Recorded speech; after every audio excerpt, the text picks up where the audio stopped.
Bonjour et bienvenue pour cette nouvelle édition du Monde vu d'en bas, qui, comme son nom l'indique, tente de lire l'actualité du point de vue des classes populaires. La chronique de cette semaine est consacrée à deux questions. La première est le naufrage au large des côtes grecques d'un bateau des réfugiés faisant plusieurs centaines de victimes.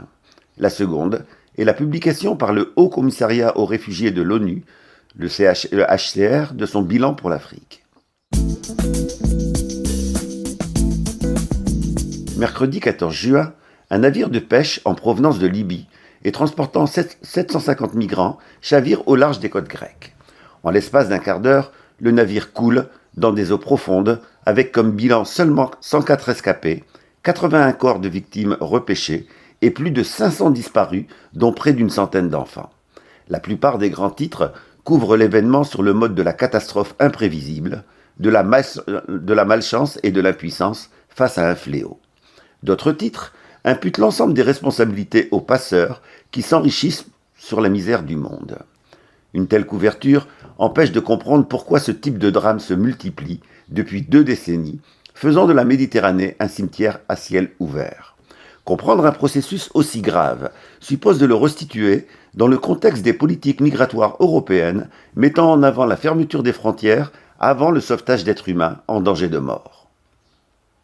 La politique européenne de surveillance des frontières extérieures de l'Union européenne est confiée depuis 2004 à une agence intitulée Agence européenne des gardes-frontières et gardes-côtes, ou Frontex.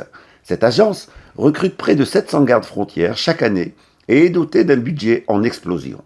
Ce budget, financé par l'Union européenne, est ainsi passé de 142 millions d'euros en 2019 à 460 millions d'euros en 2020 et à 544 millions en 2021. L'essentiel de ce budget n'est pas affecté à des bateaux de sauvetage, mais à un armement militaire comportant des systèmes de radar, des navires de guerre, des hélicoptères, des avions, des systèmes de drones. Le complexe militaro-industriel se frotte les mains en se voyant ainsi garantir un nouveau débouché porteur d'énormes profits pour une durée illimitée. Le lien entre cette politique de militarisation des frontières et la multiplication des drames meurtriers en Méditerranée est désormais largement documenté.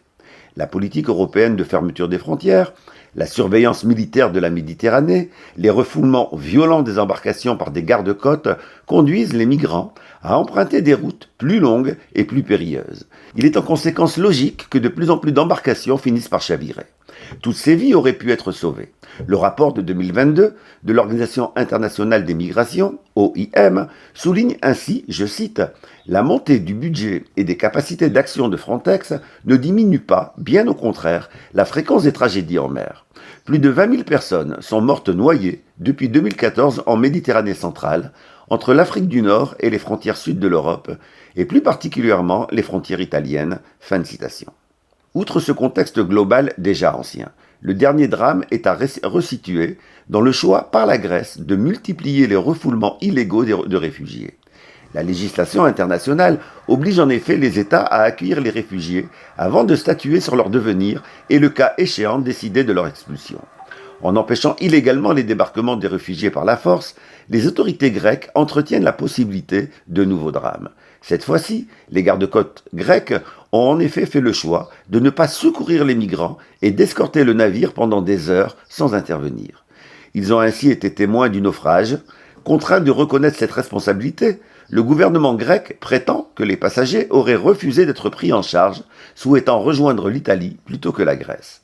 Cette thèse officielle est contredite par de nombreux témoignages de rescapés indiquant qu'ils ont appelé à l'aide de manière répétée plus de 15 heures avant la catastrophe.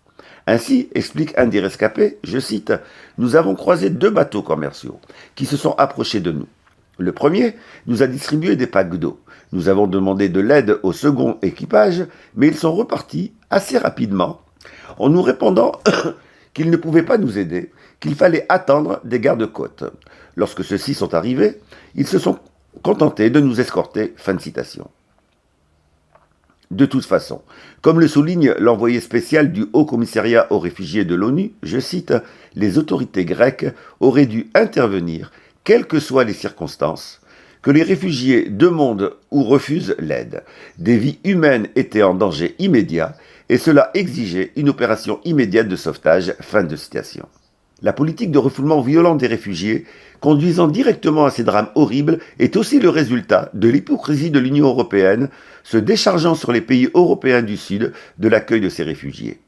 La fameuse répartition ultérieure de ces réfugiés dans les autres pays européens n'est qu'un discours. Le résultat en est de conduire ces pays d'Europe du Sud, de tenter de refouler par la force le maximum de réfugiés, quitte pour cela à violer de nombreux textes internationaux dont ils sont pourtant signataires. Rappelons également que ces morts en Méditerranée s'ajoutent à celles très nombreuses lors de la traversée au travers de l'Afrique et en particulier au travers du Sahara. Un autre volet de la politique migratoire de l'Union européenne est en effet d'exiger des pays africains avec qui elle signe des accords économiques ou commerciaux de faire le sale boulot de répression des réfugiés. L'Union européenne appelle cela euphémiquement, je cite, l'externalisation des frontières extérieures de l'Union européenne. Fin de citation. Des arabo-berbères et des noirs se retrouvent ainsi à être des supplétifs de politiques correspondant aux intérêts des puissances de l'Union européenne et non aux intérêts des pays africains. Ce sont ces missions de supplétifs qu'acceptent certains États qui conduisent à une division des pays africains et au développement du racisme intra-africain. Rappelons enfin l'hypocrisie du discours sur la submersion ou de celui sur les limites soi-disant dépassées des capacités d'accueil. Concernant le danger de submersion, rappelons que les peuples africains, comme tous les peuples du monde, préféreraient vivre et travailler dans le pays de leur naissance et de leurs attaches. S'ils sont plus nombreux que par le passé à vouloir partir, c'est premièrement que la survie est devenue de plus en plus difficile pour un nombre grandissant de citoyens du fait des politiques économiques inégales impulsées de Bruxelles ou de Washington, de la Banque mondiale ou du FMI. C'est aussi parce que les guerres, ingérences et déstabilisations pour défendre les intérêts occidentaux face aux concurrents des pays émergents et en particulier de la Chine se sont multipliées. Les puissances occidentales participent ainsi des causes de l'augmentation des migrations, tout en prétendant ne pas être concernées par les conséquences. Concernant la thèse d'une capacité d'accueil dépassée, contraignant à une politique brutale de fermeture des frontières, elle a tout simplement été démentie lors de l'accueil des réfugiés ukrainiens, pour lesquels des conditions dignes ont été très rapidement réunies. De même, 3 jours après le drame en Grèce, une autre opération de sauvetage, réalisée dans l'Atlantique Nord, met en exergue cette différence de valeur de la vie humaine pour un certain nombre de grandes puissances occidentales.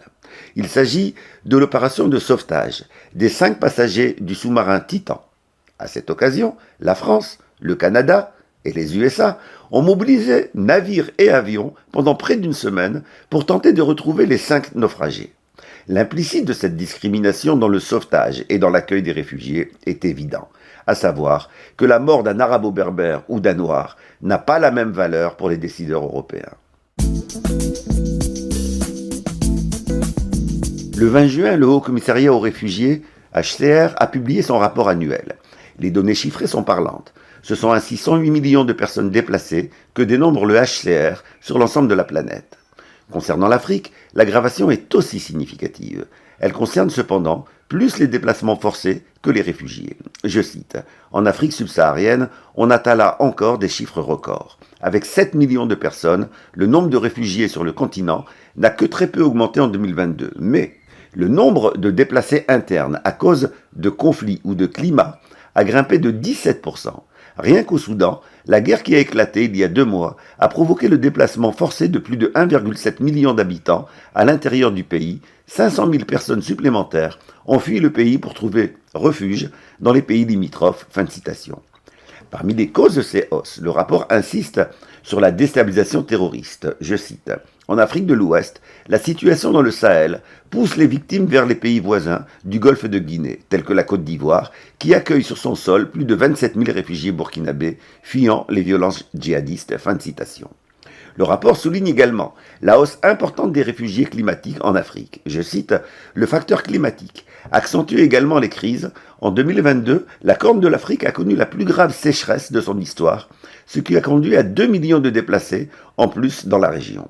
À l'inverse, les inondations ont aussi touché des populations déjà déplacées. Avec 2 millions de personnes, le Nigeria a battu son record, tout comme au Tchad, qui a connu les pires inondations depuis 30 ans. » Fin de citation. Cette hausse des réfugiés climatiques s'éclaire en lisant le dernier rapport du GIEC, daté de mars 2023, sur le changement climatique qui précise, je cite, « Ceux qui contribuent le moins aux émissions de gaz à effet de serre sont aussi les plus vulnérables au bouleversement du climat. » Et c'est le cas des pays africains. Si c'est bien l'Europe et l'Arctique qui subiront les plus fortes hausses de température, l'Afrique, et en particulier l'Afrique subsaharienne, connaît déjà une intensification des périodes de sécheresse et dans un futur proche, ce seront les zones méditerranéennes et australes du continent qui seront les plus touchées par le manque de pluie. La situation est d'autant plus inquiétante dans la mesure où ces populations sont particulièrement vulnérables aux effets du changement climatique du fait de la part importante de l'agriculture familiale et informelle. Fin de citation. Une des co-autrices du rapport, Nadia Maizi, caractérise comme suit la situation africaine au regard du réchauffement climatique. Je cite, « Ne pas être à l'origine des dérèglements climatiques et en subir de plein fouet les conséquences constitue un fait d'injustice frappant. À cela s'ajoute la difficulté de récolter les fonds nécessaires pour adapter le continent. D'après le GIEC, il faudrait multiplier par 3 à 6 fois le niveau de financement actuel sur les questions d'adaptation et d'atténuation. » Fin de citation. Une nouvelle fois, les causes relèvent de choix économiques internationaux des principales grandes puissances, alors que les conséquences s'abattent sur d'autres. Les grands médias ne relient pas ces facteurs de cause et de conséquences. Ils se contentent de comptes rendus factuels, sans contextualisation, ce qui rend impossible la compréhension des enjeux et des responsabilités. Le savoir est une arme, et il commence par le savoir s'informer. Nous espérons que notre émission a apporté sa contribution à cette information citoyenne nécessaire et urgente. N'hésitez pas à nous transmettre des sujets d'actualité que vous souhaitez voir traités dans notre émission. Ils seront traités dès qu'un fait d'actualité en lien avec eux permettra d'y revenir. Nous vous donnons rendez-vous la semaine prochaine pour une nouvelle séance du Monde vu d'en bas.